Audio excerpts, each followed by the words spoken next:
Hilchot Birchot hashachar siman mem vav. K'sheyeur mishanato. Shulchan Aruch writes, when you wake up, Yomar Elokai neshama.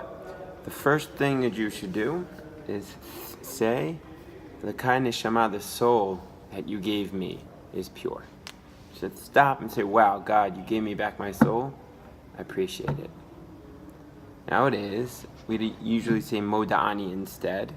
So the custom is developed for some reason past what the Shulchan Aruch suggests, which is from the Gemara, but we still do say Elokai neshama as one of our first prayers.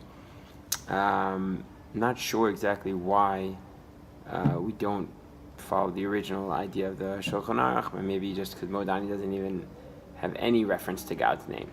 Now the Mishnah Berurah points out that we should say Elokai, stop, then neshama, God, my soul, not Elokai neshama like most of us say, but no, distinguish between those two things.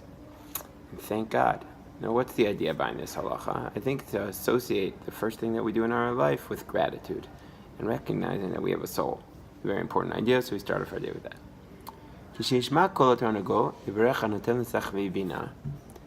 When you hear the voice, the sound of the rooster, you should thank God who gives the rooster wisdom. Now, in the olden days, they would go to bed, there wasn't alarm clocks, and the roosters would often wake them up. So we find a way to thank God, wow, look how smart Hashem made these roosters just to help us. And I think the idea behind the halacha is to use all of creation to serve as a way to thank HaKadosh Baruch Hu. Now, interestingly enough, sechvi is another meaning, and sechvi doesn't only mean turkey, it also means our brain. So you could really be thanking God for our brain, which allows us to wake up, sometimes on our own, sometimes with our iPhones. But either way, we're also thanking God for our wisdom, for our brain. Interestingly enough, the Shulchan Aruch seems to feel like if you don't actually have a turkey, you don't say this bracha, or at least say it without God's name, because you're supposed to get hana'ah. But we generally rule that you always say this bracha because it's also talking about the mind, which sometimes the Tanakh calls a sechvi. Okay, so that's blessing number one. Then we're going to go quickly through the rest of the brachas that we know as Birchot hashachar. When you get dressed, you should say, thank you, God, for giving me clothing. When you put your hands on your eyes, you open your eyes and say, wow, I'm not blind. And you bless who opens the eyes of the blind. As an interesting aside, what about a blind man? Does he say this bracha? So many assume that he still would, because he still benefits from the fact that other people have eyes. And so, though I'm sure it's a tough bracha, a blind man should also say that bracha. When you sit down, you say, thank God who unbounds those who are bound. When you stretch, you thank God who makes straight the bent. When you put your feet on the ground, you thank God who puts feet on the ground. That's something we usually take for granted, but just the fact that we can stand and not get dizzy is also quite a bracha. When you put your shoes on, you should say the blessing, thank you, God, who gives me all of my needs. Interesting that putting on shoes is specifically associated with all of our needs. I also think specifically about everything. God gives us everything we need. Shoes seems to be something unnecessary, so we're saying, wow, Hashem, you give us mamish everything, even shoes. When you walk, say, thank God who prepares the footsteps of man. Of course, it's also an idea of hashkacha pratis, that everything's really from God. Think of that.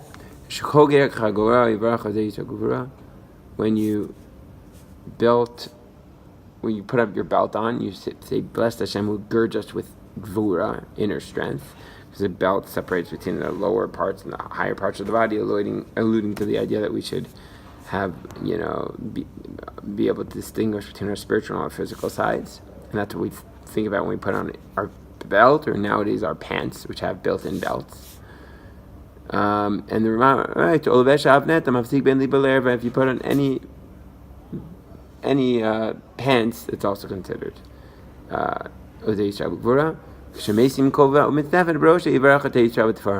you put a hat or a kippah on your head, you say,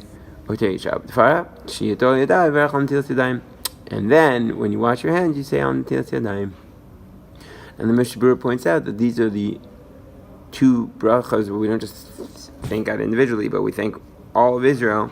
Are when you're thanking for your kippah, and your pants, Yisrael Gvura.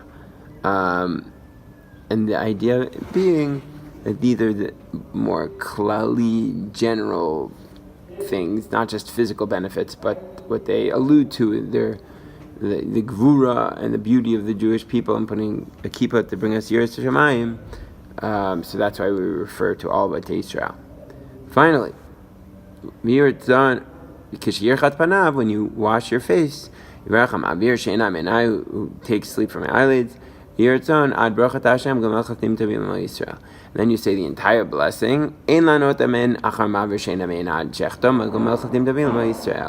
Don't say Amen by Amavir Shena.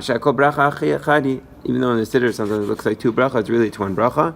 So you should say it all in one shot. Chazans have to be careful to do that all in one shot. Okay.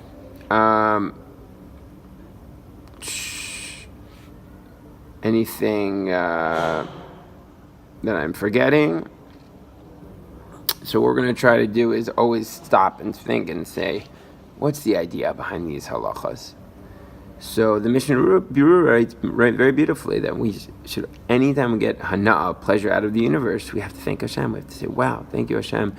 Our job, according to the Kabbalah, is to raise the holy sparks out of everything, every experience that we have. So every pleasure, a person's chayiv to say thank you to Hashem. Now, that leaves me with the question, well, there's a lot of things that aren't left put into these brachot, What about playing sports? Or, listening? There's many pleasures in life. And my only answer I say is, okay, Chazal weren't mitaking those specifically, but it's our job to then go to Hashem and in our own personal gratitude, thank HaKadosh Baruch Hu, in our own words. So like when I'm going to play sports or exercising something I really love, I try to use that time to also thank HaKadosh Baruch Hu when I remember. I think it's really awesome that the way we start off our day right in the morning is with these brachos. And you may realize that the way that the Shulchan Aruch puts it, based on the Rambam, based on the Gemara, is that you do everything right before you actually do the action. Before you put on your clothing, you say Malbi Sharmi. Nowadays, of course, we don't do that generally, and the Shulchan Aruch explains the next halacha. Achnav ashav nei she'eni yadayim nikiyos gam im ne'am artiot she'enam yodim otam na'agu l'sadram bebeit knesset v'oninamen acharayim yotin yedei chavatam. So nowadays, in the days of Shulchan Aruch, we say all the blessings together. The Chazan says it, and we say Amen, and we're Yotze through the Amen. And even if you didn't say Amen, if you had Kavanah to be Yotze, you're Yotze. I think generally people say it to themselves, and the Chazan says it. There are people who have the custom, I think in Chabad, for example, to say these blessings at home before you go to shul. Personally, I'll tell you what I do. I try to do a throwback, and when I'm walking to shul, I try to imagine opening my eyes, and like that way I'm doing it slowly, benachas, and actually picturing in my head all of the blessing, all of the day. If I do it all in one shot, a lot of times my head will run to a different place and I won't have kavanah. But I think each person should find a way to say the Birchot hashachar with as much kavanah as possible. Why not? It's an amazing opportunity to start our day with awesome mitzvahs of gratitude. So I hope that was both halachically accurate and made meaningful. Bezrat Hashem, that's what we're going to be trying to make halachically amazing and halacha with thought meaningfully here at the Ola Yitzchak Beit Knesset, right next to the Kotel Maravi. If you're wondering why my eye is a little red, it's because I walked into a pole. Have a wonderful day, and let's learn a lot of amazing Torah. That was 46. Siman Mem Vav Aleph Bet. Bezrat Hashem, we'll be back with some more halachas. Have a great day.